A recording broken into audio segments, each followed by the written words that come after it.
Hey there, welcome back to another review. This time it is a review of the final film in the Blade trilogy, Blade Trinity.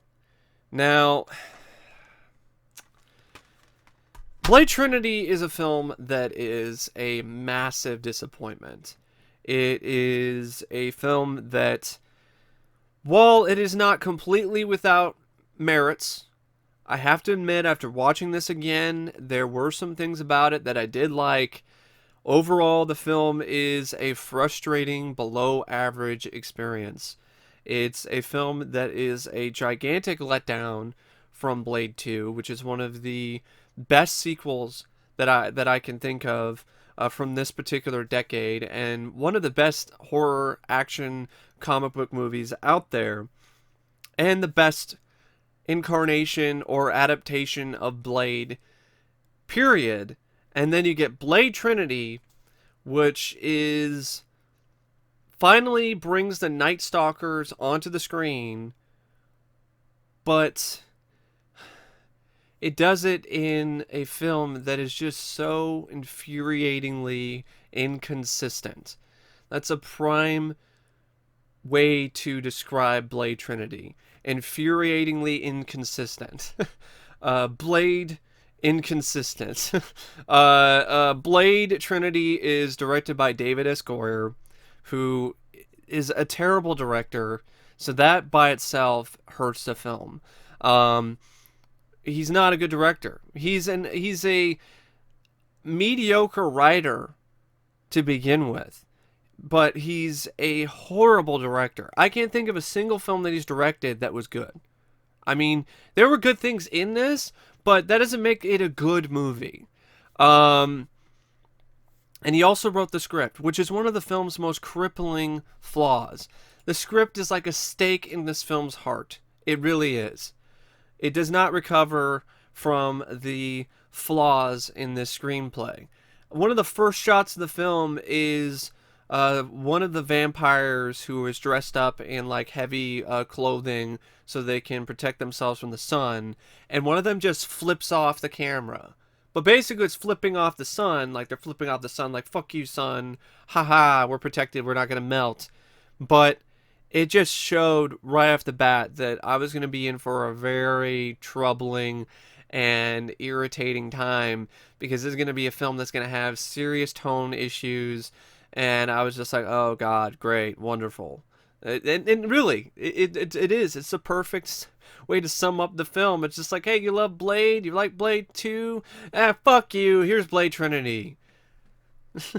But anyway, David Score's script, one of the biggest problems is you bring Dracula into this, and apparently, holy shit, everything went white. Apparently, Mother Nature doesn't want me to be talking about Blade Trinity.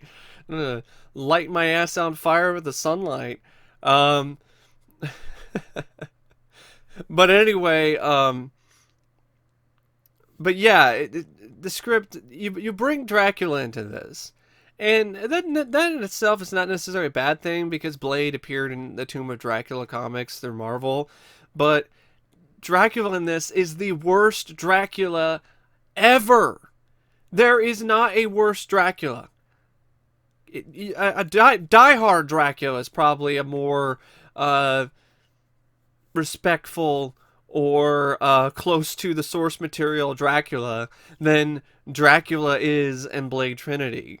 He looks like a Resident Evil character when he's in his final form, and when he's human, he's just a fucking underwear model. Really, it's Dominic Purcell who's just walking around with his shirt open and shit.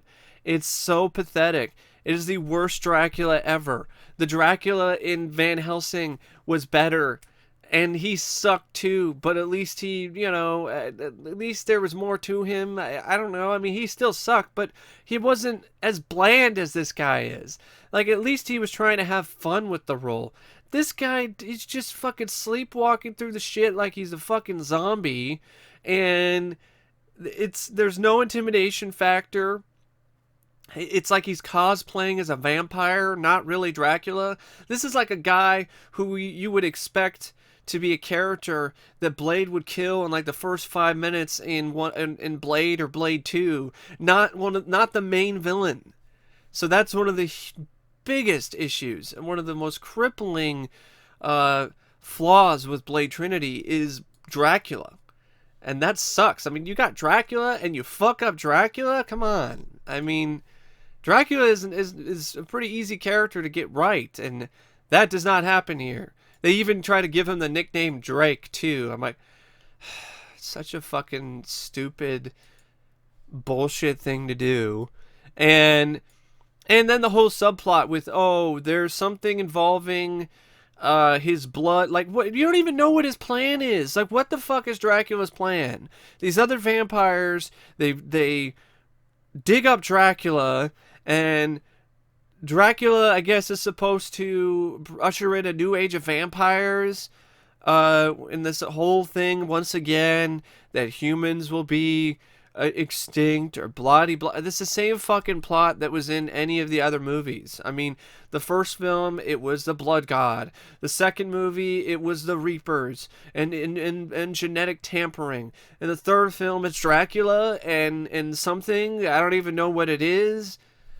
So, yeah, I mean, the plot is fucking almost non-existent. And then there's this whole thing where, okay, we gotta stop him and we're gonna just kill all vampires with some virus that the Night Stalkers are creating. And in order to really get it to be released, we have to stab Dracula with it and get Dracula infected.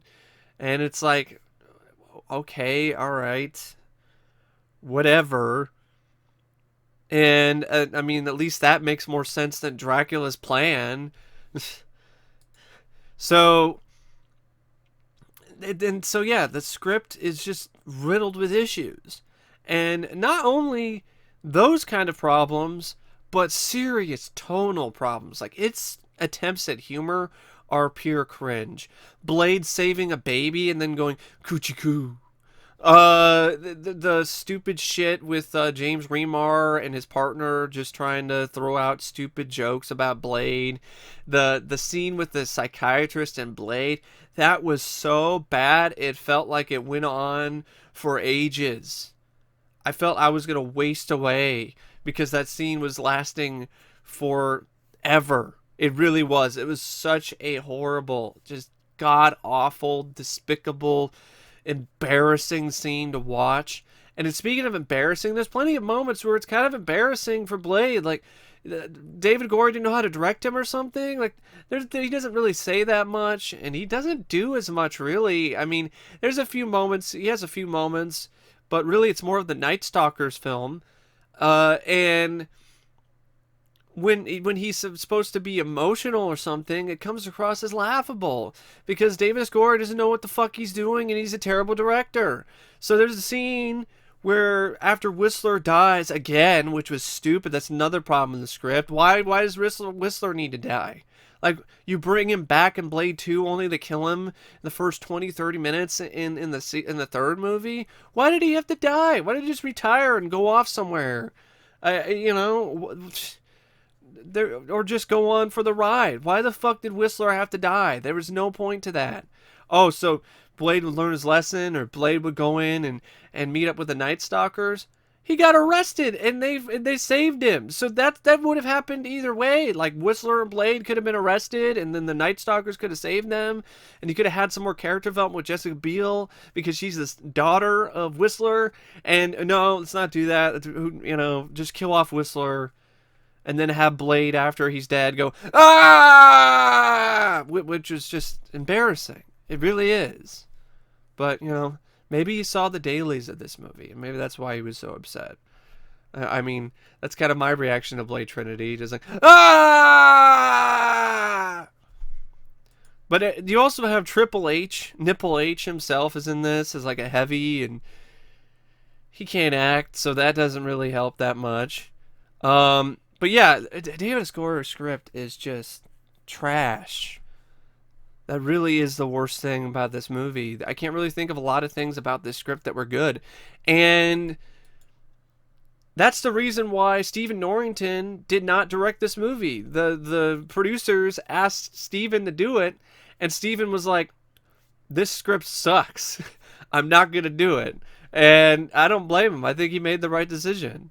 Like, really, I'd rather watch League of Extraordinary Gentlemen any day of the week over Blade Trinity. And that movie isn't that great either.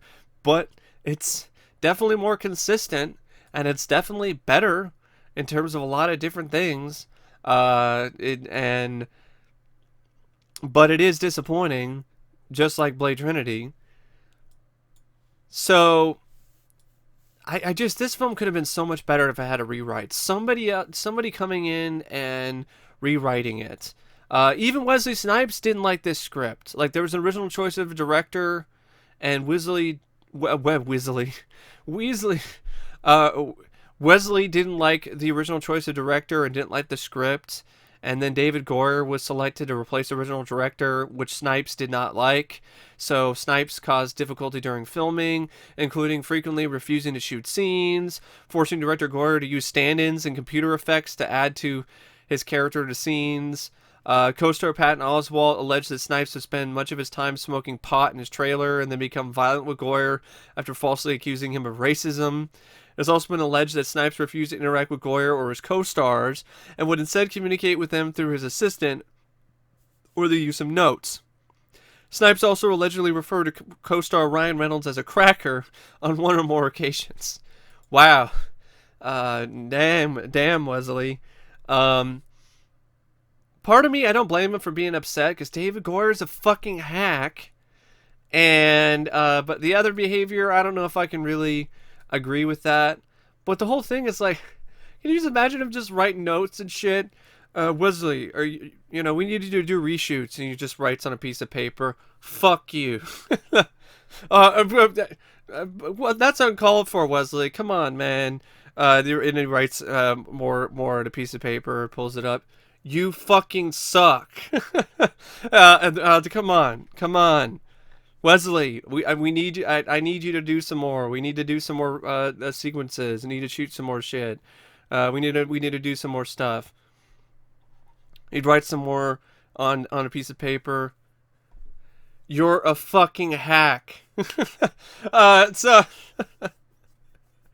that might make. I mean, I would have loved to have seen what Wesley wrote. Like, what was Wesley writing down and showing to people on a notepad. But yeah, speaking of Wesley Snipes, he's one of the stars in this. He returns as Blade. The whole reason why Blade ends up getting in any sort of trouble or has to end up being rescued by the Night Stalkers is because he got framed by a bunch of familiars who work for the police. And there's this whole shootout chase sequence in the beginning, which was pretty decent, actually. See, one of the things about this movie that works is the action. The action actually is fun, I have to be honest. I don't really have that many issues with the action sequences. They're fun, they're well shot, they're well edited. There's some nice fight choreography. I don't really have an issue with the fight scenes or the action sequences. It's just they don't save the film because everything else is so shitty. Everything else sucks. It's no pun intended. But the whole plot, he gets arrested because it looks like he killed a normal human being because he just put on fake vampire teeth and hung around with other vampires, and Blade stakes him. And so now he's on the newspaper, his face is on the news and everything, and he's being framed as a murderer, and so on and so forth. And I'm just like, he's killed how many other familiars before in the past, and nothing's ever happened. He's never been caught. I mean, in Blade, he beat the shit out of this guy in broad daylight, and nothing. I mean, it's like, this just seems a little far-fetched to me, that now, after all these years, finally the rest of the public or everyone are going to frame, are going to believe that Blade, this guy is going around killing vampires in the city, which has been plainly fucking obvious. I would think by this time, because there's been so many fucking vampires in this vicinity, you would think that the cops and everyone else would be wise to it and know that, oh shit, vampires are real. But no, there's still this fucking bullshit of vampires aren't real and blah, and that leads to Blade getting framed. He gets arrested, and so yeah, it's Blade's character arc in this is lame. So Wesley Snipes, he does all right with what he has to work with, but what he has to work with for the most part is just shit. So I can't blame him for not really being that enthusiastic about shooting the film, let alone doing his scenes. Ryan Reynolds, on the other hand, as Hannibal King and Jessica Biel as Abigail Whistler, they are given more to do, and part of me is just thinking this should have just been a Night Stalkers film from the beginning. They're the ones that clearly get the most screen time. They're the ones that have the majority of the moments in the film, and I mean, I didn't mind them. I actually liked them. I like Ryan Reynolds. I like Jessica Biel. I thought they both did a really good job with their characters and with their roles. Ryan Reynolds was hilarious. You could definitely see some glimmer of Deadpool in his eye and in his line delivery in this performance. Jessica Biel, I thought, did a good job as the badass superhero chick. You know, she in a lot of ways reminded me of Elektra, but did it way better than Jennifer Garner did, and didn't seem like she was ineffective or wasn't believable with what she was doing. I thought she really did bust her ass, and it showed on film. Kris Kristofferson, it was nice to see him again as Whistler, but it was like a blink and you miss it sort of thing. Dominic Purcell, just abysmal. Worst Dracula ever in the history of mankind. Parker Posey, I love as an actress, and she was having a blast playing Danica Talos, and I really enjoyed her performance. That's another thing about this film that I liked. I liked Parker Posey. She was having a fun time, and it shows. She rarely ever gets the chance to play a role like this. She does a lot of serious roles and a lot of serious films, and she relished the opportunity to play this over-the-top vampire girl, and it was refreshing to see her play this type of role. Callum Keith Rennie is Asher, though, and you can take him or leave him. Triple H, come on, really.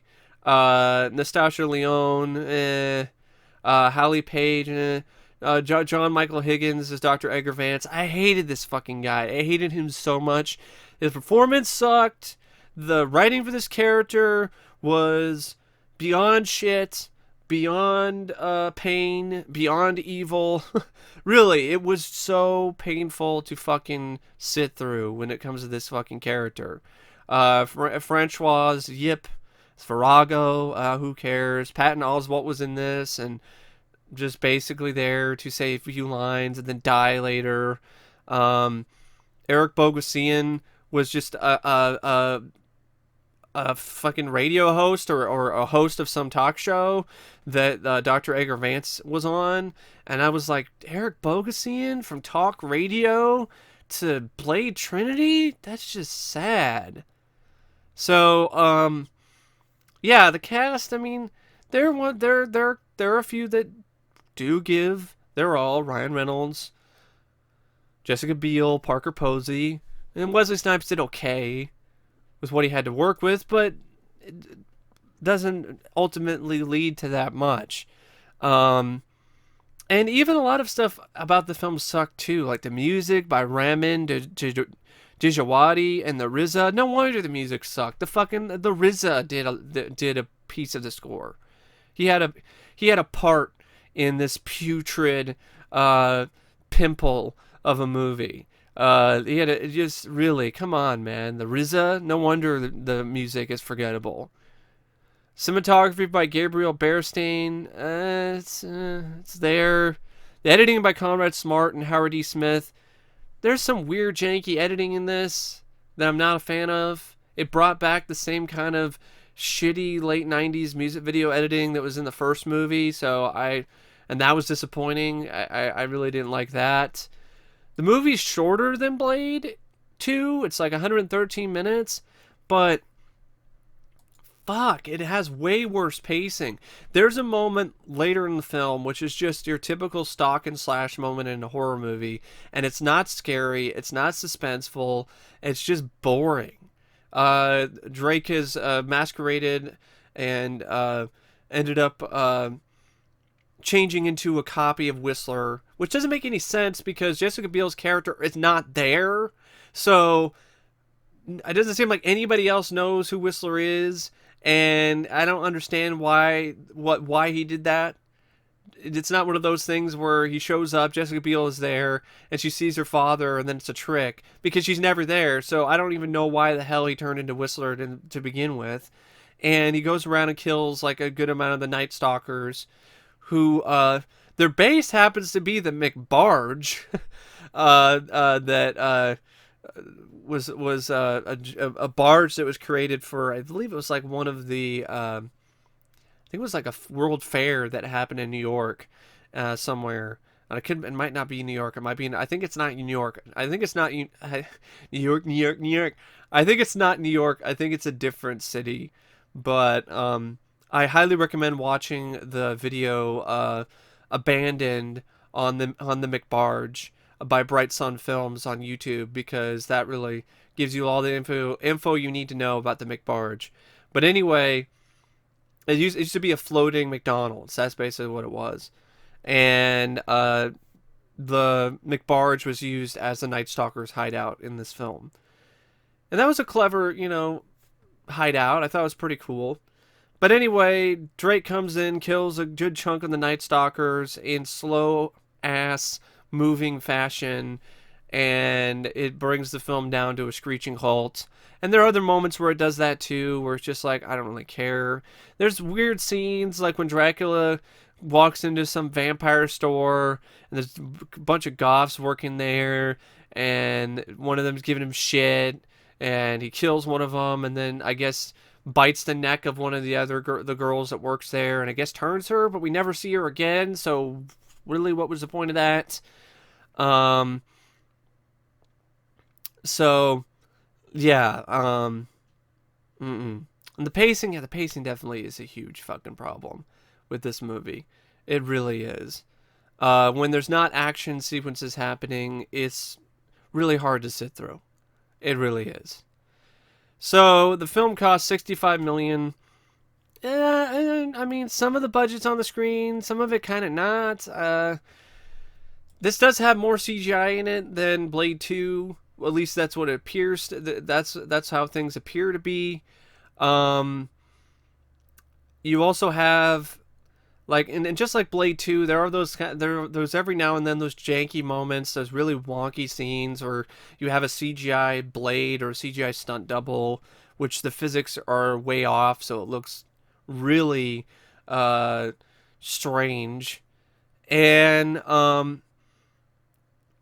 there's some practical effects, like Dracula's final form is practical, but it just looks silly and absurd. It looks like Satan from Bill and Ted's Bogus Journey or something. Like it doesn't really look like Dracula. It's got horns and shit, and it's all red, and like it looks like something out of Doom. Like is this a boss that Doom guy is gonna show up and start shooting at soon? I mean, or Resident Evil, like something like a crossbreed between Nemesis and a demon. It doesn't really look like Dracula or anything kind of form that Dracula would ever have.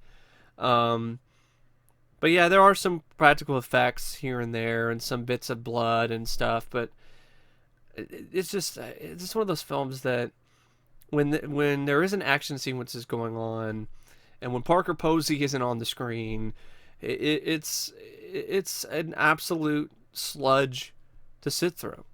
It's just have to wade through this giant pile of shit, and it's not a lot of fun. It really isn't.